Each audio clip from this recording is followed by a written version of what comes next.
Good evening all, welcome to the Shed of War and the first game of 2024. First of all, I hope you all had a happy new year and a great Christmas.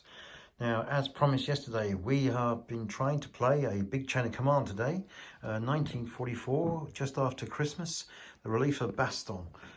This is a scenario inspired by a battlefront scenario I saw recently, and I sort of stole it and changed it around a bit. And the aim was today to play a big chain of command with Sean, Per and Ian, with the Americans with 2 armoured platoons and the support of 4 Sherman 76 tanks, versus the Germans led by Per, who was going to have at least 1 platoon, possibly 2 platoons, and ample support points to take on the Americans. Unfortunately, Sean couldn't make it, which I'm sure some of you will find out about on his posts on Twitter, but he had a pretty awful bloody afternoon and couldn't join us, and he was sorely missed, but we still managed to get a game in, and I'll try and give you a quick summary. First of all, big chain of command. Basically, chain of command rules with some amendments in terms of force morale for the second force, because you don't just have 1 platoon, you have more than 1, and how that first platoon interacts with the second platoon is important. Also, the number of support points that you have varies. So what happens is an algorithm in an amendment is available, which shows you how many extra support points you get versus the attackers' additional forces they get. So, for example, in this case, we would have had 2 armoured platoons plus some tanks, which would have given the Germans about plus 15, 20 extra points. So they would have then been able to dig out a lot more support in terms of whether tanks or infantry or mortars or whatever to take on the larger force.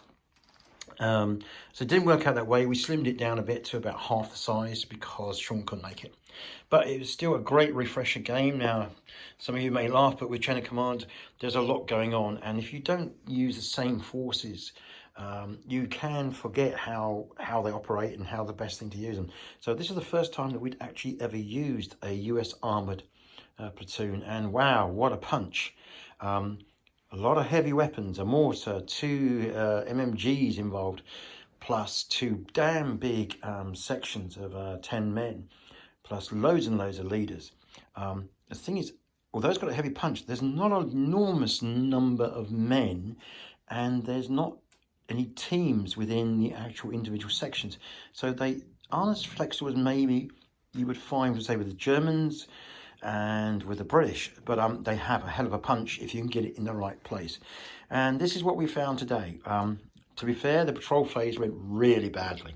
So what you can see on the table is the main village, and the original scenario was, the bigger scenario was that the Americans were meant to push through this and break out and actually fully capture it with the second phase.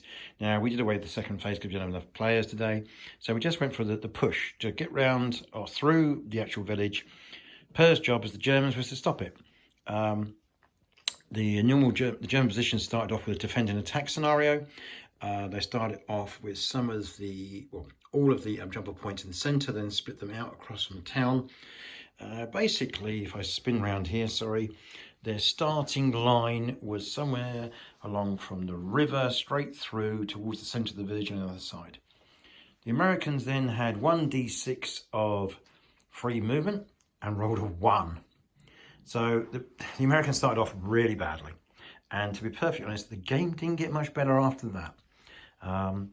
We did the patrol phase, and the Americans, as you can see, have jump off points at a good jump off point here, which looked across to the village and also to the flank. Sorry if I keep turning around like that. However, after that, they're pretty well on the baseline, or really not giving us a great deal. And we suffered from this from the beginning. The die rolling for the Germans after that didn't get much better. Sorry, for the Americans, I should say. We struggled to get the tanks on because they're junior leaders and senior leader. Ian decided, for whatever reason, to bring on his HQ and try and push up through here. And I don't know whether it was a hangover or whatever, but basically he put them out in the middle of nowhere. And Per, being Per, quite happily accepted the gift and slaughtered them almost to a man. I think what's left is down here.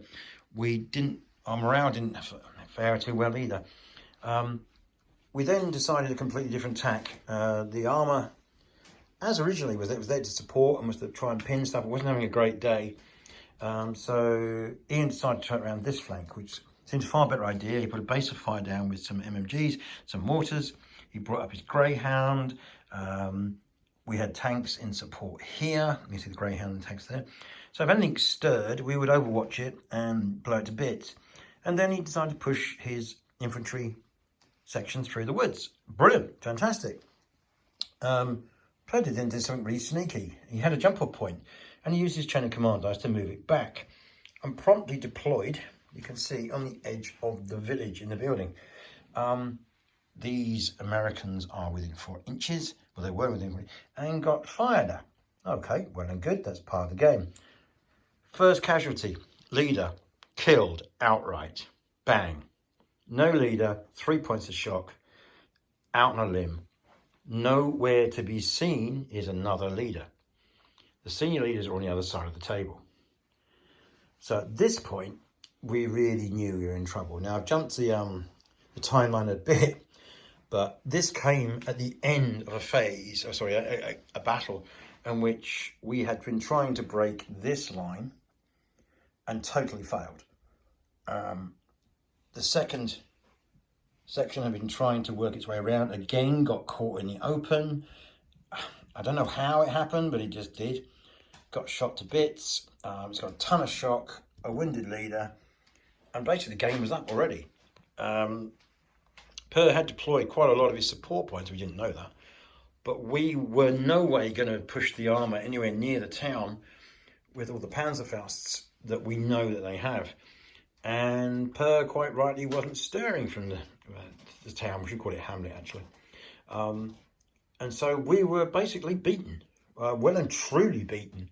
Yeah, we did some damage to the morale, but as a fighting force, we really were shown to be novices. I've got to be honest, bad dice as well, but that's to be fair, dice aren't an excuse for something going horrendously wrong. But great game, thoroughly enjoyed it. Nice warm up again, getting to chain of command, and fighting with completely new forces which you'd never done. And yeah, they're very different, the Americans. A lot of firepower, but not a bit inflexible, surprisingly. Their infantry sections, you know, I know people do the scouts thing and all of this, but when you need firepower, you need to actually capture something. Forget about jump off points. You know, you're actually trying to physically clear something and, you know, push the enemy out. I know chain of command is all about force morale, but, you know, sometimes you just have to acknowledge the fact that sticking 2 guys out to take off some jump off point is not actually going to clear a village. You know, you have to kill the enemy, you have to break them, you have to make them physically unable to fight. Creating a situation where they're saying, oh, that's enough, we're leaving, it's fine. But in reality, they wouldn't be leaving because they'd be in those buildings and they'd be sitting there and just firing and shooting and stopping you from manoeuvring forward. So I love chain of command to death, but sometimes I do think, you know, the targeting things that create the force morale to collapse necessarily skews some of the games that you play. So this is why the campaigns are so much better, I think. But still, as usual, a wonderful, wonderful game, wonderful set of rules. Brilliant to play on the snow terrain again. Want to play immediately. You know, lessons learned already, and just want to play again and use the US again, and maybe have a different mix of support that Ian chose. Maybe have a barrage, maybe have more infantry, whatever. But yeah, fantastic fun. Great to kick the kit out. And here's some quick zoom ins on some of the vehicles. Like that's the Rex Stug from a battle previous. By the way, the destroyed buildings from 1940. No one's ever, they cleared them out of the rubble, whatever, but you know, they're still there from the war before, the part of the war before. We've got some of the lovely 76mm tanks. These are all from the US Armoured. Very special insignia on them. They had the wolf's head, they were numbered, and they had various tactical signs on them. Very unusual for American tanks, but very, very, very, very pretty. So anybody, a very, very long video this time. Hopefully it all makes sense. Hopefully it conveys some of the game. And as I say, really, really want to start playing it all over again. Take care, everyone. Bye-bye.